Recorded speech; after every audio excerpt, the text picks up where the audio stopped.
I'm Ben with Kame Trick, your internet drift coach in both real cars and driving simulators, and today we're looking at how to replace broken pins on your Fanatec Universal Hub's quick release wiring. This video will show you how to replace the main cable, which you can order by opening a support ticket with Fanatec. To start, you'll need your Universal Hub, a set of Allen keys, and I recommend using a parts tray for organization. Using a 3mm Allen key, remove the 6 screws holding your steering wheel to the Fanatec Universal Hub. Then, set the steering wheel aside. Next, remove any washers. These keep the wheel level and distribute the clamping force evenly since it sits on top of the buttons. Flip the Universal Hub over and remove the plug-in display, setting it aside. Using a 3mm Allen key, remove the 4 screws at each corner of the hub.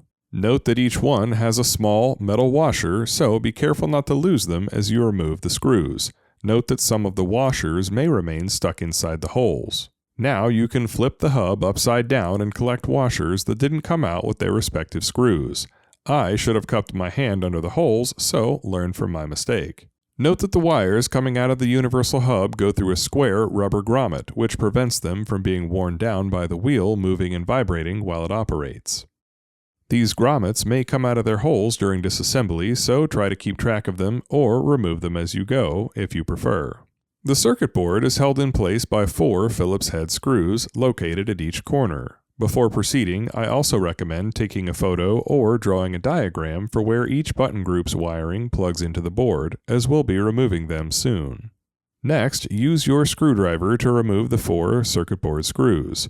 These were secured with Loctite, and despite being the smallest screws I encountered during this teardown, they were some of the hardest to remove. In fact, one of mine snapped in half during disassembly.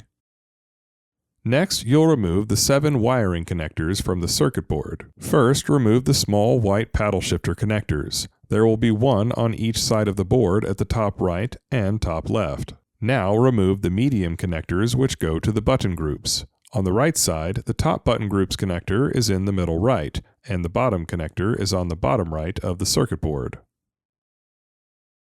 On the left side, the top button groups connector goes into the higher of the 3 plugs, and the bottom one goes into the lower of the 3, with the middle socket being unused. Finally, remove the large connector for the spinner button, which plugs into the bottom of the circuit board at a diagonal angle. Now you can set the top cover of the Universal Hub aside. Next, you're ready to remove the circuit board. You'll first need to pull the board down slightly as parts of it plug into and stick up through the top of the hub.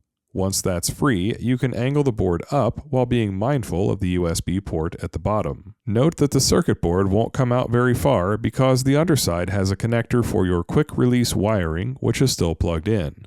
That's the back of the part you need to replace that has the broken pins on the front side of the quick release that plugs into the wheelbase.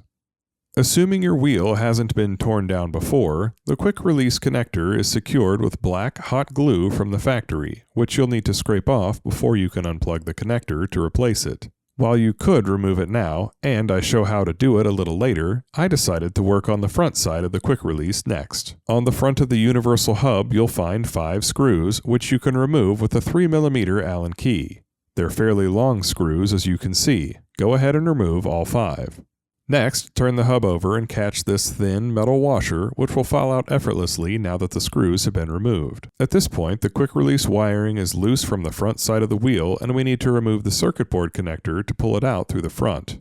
As you can see, I first tried to scrape the glue off cold, which didn't work well at all. Don't bother with this, and instead use heat to remove it. Since the connector was broken and getting replaced anyway, I decided to cut it in half so I had more room to work before proceeding. My footage from this part of the process got corrupted, but you can see in this clip, where I did the same thing on the wheelbase, that using a hairdryer or heat gun, you can heat the glue up until it becomes a glossy black. Then you can easily remove the hot glue with a plastic scraper. When heated, it tends to stick together and comes off fairly easily. After you unplug the old connector, don't forget to remove any hot glue from the inside as well to make sure your new connector seats fully into the circuit board. Clean up your work area, and now it's time to install the new quick release connector. The part number for the quick release wiring connector is SP-RMCL-SWFV2 MC. To buy one of these, open a support ticket with Fanatec and tell them you have broken pins on your quick release. Getting both the male and female side connectors here in the US was about $40, including shipping at the time of this video. It took 10 days from when I opened my ticket to when I received the parts, and Fanatec has a warehouse in California, so I didn't have to wait on shipping from their headquarters in Europe, which was nice. Unfortunately, I got a bit unlucky as I noticed upon opening my brand new quick release wiring connector that 2 of the pins on it were bent at about a 20 or 25 degree angle. If I'd tried to connect the wheel as is, they would have broken instantly, so that was disappointing, but I bent them back into alignment using pliers. In order to feed the new connector through the back of the hub and out the front, I strongly recommend you remove the quick release itself. You'll see why in just a moment. The quick release is held on by 6 screws, which you can remove using a 3mm Allen key. Because they're deep in the hub, I wasn't able to use the long end of the Allen key and I didn't have much leverage, so I decided to hold the key with needle nose pliers to make it easier to break the screws loose.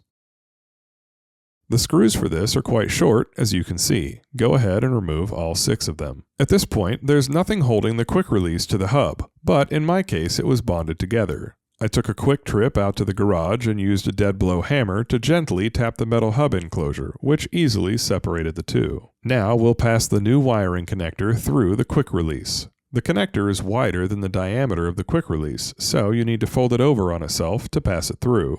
Now I can show you the reason I suggest taking the quick release off the hub before sliding the new connector through. As you can see, the hole in the quick release widens in the back and there's a space where your wiring connector can unfold as you pass it through. Unfortunately, the hole in the hub enclosure is the same small diameter as the front side of the quick release, so if the wiring connector does unfold here, you can end up in a situation where it gets stuck. It's too wide to push through the hub hole and too wide to pull it back out of the front of the quick release. Doing one at a time ensures you avoid this complication. Feed the connector through the hub enclosure and align the keyway facing up at the 12 o'clock position. Then you can set the hub down on the quick release and reinstall the 6 screws using a 3mm Allen key. Snug them all up, then tighten them in a star pattern. I don't have any torque specs for this, so use Loctite if you're really worried about it.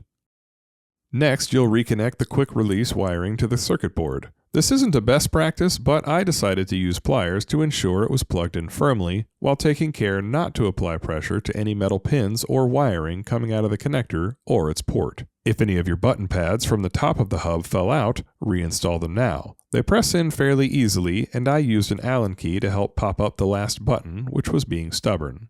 Now you'll reposition the circuit board by first lining up the USB port at the bottom, then slide the board in while being careful to make sure the top buttons don't hit the top of the hub enclosure. You should see them pop into place when they line up with their holes. Use a Phillips head screwdriver to screw the circuit board back into the hub. I took a moment to clean the space again before final assembly. Reference your notes or photo and plug in the 2 small white connectors at the top right and left for the paddle shifters. Then use your notes again to plug the 5 connectors from the front cover of the hub back into the correct sockets in the circuit board. Collect any of the square rubber grommets, wrap them around the wires, and position them into their slots in the hub enclosure. Then work the cover of the hub back onto the base. This is honestly easier said than done, but with some patience you can do it. You've come this far, just make it work. Use your 3mm Allen key to replace the 4 screws that hold the front cover onto the base of the hub. The quick release wiring is still loose on the front of the hub, so let's secure that now. We need to position it correctly first. Looking at the pins, you'll see there's a V or arrow shape, and that will need to be at the bottom of the hub, opposite the metal keyway in the quick release. To get it into position, place 2 of the screws through the metal washer and slot them into holes in the wiring connector. Then you can turn it into the correct orientation. And finally, use your 3mm Allen key to begin threading them into the quick release to hold the connector in the correct orientation. Once they bite, sink the remaining 3 screws and do final tightening in a star pattern. Ideally, you would use Loctite on these screws, or you can check them periodically depending on how often you drive. I decided not to use thread locker on mine until after I confirmed everything was working properly. Flip the universal hub over and position the 3 washers where your wheel screws will go through, then position your steering wheel onto the hub and secure with 6 screws using your 3mm Allen key. Snug all the screws up, then tighten them in a star pattern. Reinstall the plug-in display and you're all set. If you also need to replace the wheelbase side connector because a broken pin got stuck inside of it, I've made a tutorial for that too, which you can check out right here. And if you'd like to support the channel, I have affiliate links for the tools I used in the video description. Thanks for watching and happy sliding!